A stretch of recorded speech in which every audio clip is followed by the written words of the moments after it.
அண்மை செய்தியை பார்த்துக் கொண்டிருக்கிறோம்.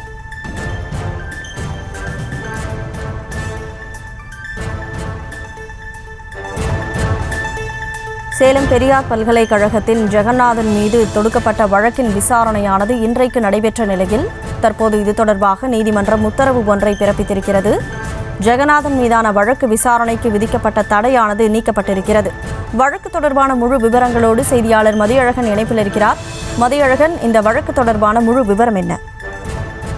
சேலம் பெரியார் பல்கலைக்கழக துணைவேந்தர் ஆர் ஜெகநாதன் விதிகளை மீறி அரசு அனுமதி பெறாமல் பெரியார் பல்கலைக்கழக தொழில்நுட்ப தொழில் முனைவோர் மற்றும் ஆராய்ச்சி பவுண்டேஷன் என்ற அமைப்பை தொடங்கியுள்ளதாக கூறி பல்கலைக்கழக ஊழியர் சங்கத்தின் சார்பில் இளமோகன் என்பவரும் அந்த அமைப்பு குறித்து கேள்வி எழுப்பிய தங்களை சாதி பெயரை குறிப்பிட்டு பேசியதாக சில ஊழியர்களும் காவல்துறையில் புகார் அளித்தனர். இந்த புகாரின் அடிப்படையில் வன்கொடுமை தடுப்பு சட்டத்தின் கீழ் ஜெகநாதன் மீது வழக்கு பதிவு செய்யப்பட்டது.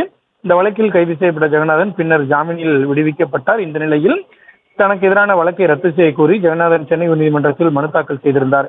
இந்த வழக்கை விசாரித்த சென்னை உயர்நீதிமன்றம் ஜெகநாதன் மீதான வழக்கு விசாரணைக்கு இடைக்கால தடை விதித்திருந்தது. இந்த தடையை நீக்க கோரி காவல்துறை தரப்பில் மனு தாக்கல் செய்யப்பட்டிருந்தது.